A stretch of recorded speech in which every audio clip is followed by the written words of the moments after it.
เอาบ่ลงอาบน้ำแต่เช้าเถอะว่ามันหนาวดีอ้วน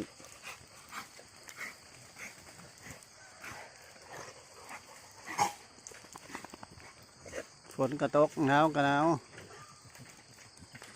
เขาก็เลี้ยงแล้วฝนกระตกบ่เศร้าบาดเนี่ยเอาลงไป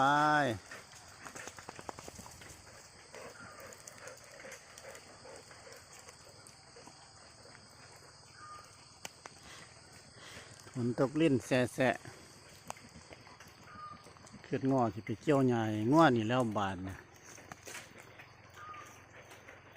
ทากินนะเต็มคอกดิเพีย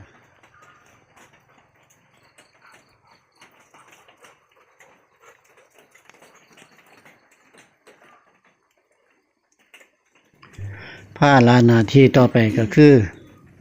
ไปหาเกี่ยวหญ้าให้งัวถ้าฝนบ่เศร้าก็ที่ได้ตากฝนเจียวแล้ว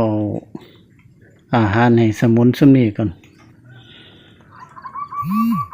นี่ปลาเดี๋ยวมาปล่อยไว้ปลากี่โจกตั้งแต่หัวปีมีบ่กี่ต้นปล่อยไว้มาจนบัดนี้เต็มสระ